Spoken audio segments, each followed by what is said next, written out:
Hi అండి, నేను మీ జయంతి వల్లులపల్లి. ఈరోజు నేను చాలా విశేషమైన హనుమంతుడి కథ చెప్పాలనుకుంటున్నాను. ఇదేంటంటే పంచముఖ ఆంజనేయ స్వామి గురించి అందరికీ తెలియదు, నాకు కూడా తెలియదు. ఈ మధ్య విగ్రహం తీసుకొచ్చాక నాకు అర్థమైంది. అదేంటంటే రావణాసురుడు యుద్ధం చేసేటప్పుడు రాముడు వల్ల ఇంద్రజిత్ చనిపోతాడు.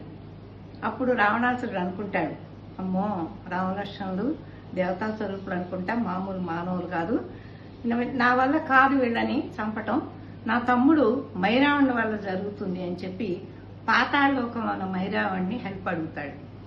ఈ మైరావణుడు ఏంటంటే అతను భయంకరమైన రాక్షసుడు. అతను పాతాళలోకంలో ఉండి అతను చాలా వరాలు పొందున్నాడు. అతనేంటంటే చుట్టూ 5 దీపాలు ఉంటాయి. ఆ 5 దీపాలు ఒకేసారి ఆర్పితేనే ఆ రాక్షసుడు చనిపోతాడు. అప్పుడు ఏం చెప్తా అంటే రావణాసురుడు ఎలాగైనా రావణాసురుని తీసుకెళ్లిపోవాలంటాడు. అంటే మాయ వేషంలో వచ్చి భీషణలాగా వచ్చి యుద్ధం లేని టైంలో రావణాసురుని తీసుకుని పాతాళలోకానికి వెళ్ళిపోతాడు. పాతాళలోకానికి వెళ్ళిన తర్వాత ఆంజనేయ స్వామి రాముల వారు ఎక్కడ అని వెతుకుతూ ఉంటాడు. అప్పుడు ఆంజనేయ స్వామికి తెలుస్తుందన్నమాట పాతాళలోకంలో ఈ రావణాసురుడు బంధించబడి ఉన్నాడని.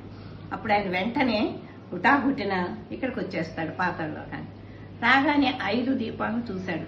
ఎలా 5 దీపాలను ఎలా ఆర్పాలంటే 5 ముఖాలను ఆయన సృష్టించుకుంటాడు. అది ఎలా అంటే మధ్యలో ఆంజనేయ స్వామి ఉంటాడు కదా, తర్వాత లక్ష్మీ నరసింహస్వామి, వాయుదేవుడు, గరుడ దేవుడు, హయగ్రీవుడు, ఇట్లా ఈ అన్నిటినీ కూడా సృష్టించుకుని 5 ముఖాలు తయారు చేసుకుని ఒకేసారి 5 ముఖాలతోటి ఊదేస్తాడనమాట. ఊదగానే 5 దీపాలు ఆరిపోగానే ఆ రాక్షసుడు చనిపోతాడు. అప్పుడు చాలా సంతోషంతో రావణాసురుని తీసుకుని ఆయన పైకి వచ్చేసి భూలోకానికి వచ్చి మళ్ళీ రావణాసురుతో యుద్ధం స్టార్ట్ చేస్తాడు. షాప్ లో నాకు దొరికిందనమాట, చాలా వెతికాను నేను దీనికోసం.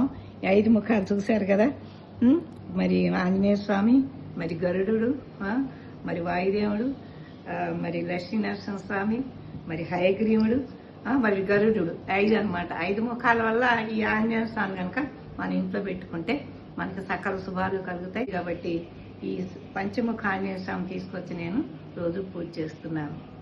ఇదండి ఈ పంచముఖ ఆంజనేయ స్వామి కథ.